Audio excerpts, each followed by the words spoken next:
bring in a couple of experts, two of our MSNBC legal analysts from sort of both sides of the table here. One, former assistant U.S. attorney in the Southern District of New York, prosecutor side of things, and criminal defense attorney Danny Cevallos. So I wanted both of you because I wanted to sort of see if we can get into the mindset of both sides of this. So, Danny, I'm going to start with you. You change lawyers, why? There are a number of reasons why a client may separate from his counsel. It could be non-payment of bills. That happens all the time. Defense attorneys call this Rule 1, as in the first rule is you have to get paid.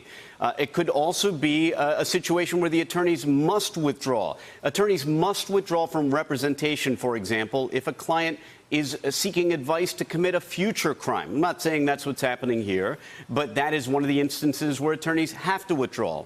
One example might be that that Cohen simply doesn't want these attorneys anymore. There's been some irretrievable breakdown in the communication between counsel and client. There might be a disagreement as to strategy. Any of these reasons are valid reasons why attorneys and clients separate from each other. There are some instances where it's voluntary, and some instances, as in the commission of a future crime, where an attorney must seek to withdraw. So without knowing more, and we're not likely to hear more because it's privileged communication, we are left speculating as to what the true reason is, whether it's money or something else. Mimi, Rocha, this sort of the speculation, the rumor wire went berserko because the initial report about Michael Cohen changing lawyers sort of indicated this could be him preparing to flip. So walk me through that side of things. What does that look like when you guys were working with somebody you were going to prosecute that suddenly was going to cooperate? Walk me through that process. Well, so Danny's exactly right. And as you've said, you know, we are speculating as to why Cohen has switched lawyers. But it is true. I can't give you a statistic, but in my experience, people do often change lawyers before they cooperate. And here's why. In order to cooperate, someone has to come to terms with the fact that they're going to eventually have to plead guilty and accept some kind of responsibility and admit to crimes. And a lawyer who's advising a client to do that, sometimes the client doesn't want to hear that. And so their instinct may be to say, I want a new lawyer, because they want to try and see if another lawyer is not going to give them that advice. Going to tell them, we can go to trial, we can beat this. Again, we don't know if that happened here, but in my experience, that happens quite a bit. Then what happens is you get another lawyer, and another lawyer who's also, you know, hopefully a good lawyer, tells them the same thing. And sometimes clients need to hear it more than one time from different lawyers before they can come to terms with it. So it does often, that change, that kind of turmoil in the team and the legal representation, there is often a shakeup before there's cooperation, I think, for that reason. I wanted to make one point, though, which is about what cooperation means. Cooperation is a process in the federal system. So it's, you know, even today when people were saying, oh, he's got a new lawyer, he's going to cooperate, boom. Even if that had been true today, that would have meant that he was going in and starting the process of meeting with federal prosecutors. This is going to take a long time if he ever does cooperate. It's not like he's going to decide to cooperate and the next day plead guilty and, you know, that's it. It is a series of meetings and discussions. They're called proffers. It takes a long time. Here, I imagine it would take a particularly long time because he would have to meet with different sets of prosecutors, both federal, state, and possibly from Mueller's side. Gabe Sherman, who's with writes for Vanity Fair, is a contributor to us here at NBC News. He tweeted this. Person close to Cohen says he hasn't flipped yet. Quote, he's sending up a smoke signal to Trump. I need help. Now, Danny and Mimi, I'm guessing it's not every day that either one of you deal with clients that have the opportunity to perhaps get a pardon in order to deal with their situation. But Danny, let me start with you. First of all, have you ever had any experience with a client who perhaps had an access to a pardon like this? And if not, what do you make of trying to send a signal like this?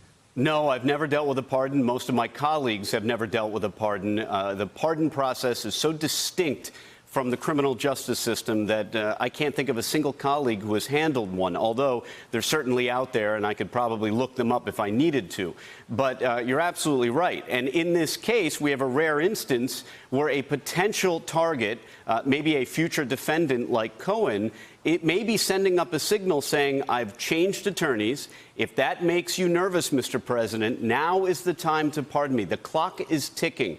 Because if Michael Cohen goes into a proffer meeting, enters into a proffer agreement, provides information to U.S. attorneys, and enters into some kind of deal, you can't unring that bell. The AUSAs who hear the information that he has to give them can't unhear it after it's out the door. So if the time to pardon is going to if it's going to happen, the time is now, and Cohen certainly knows that.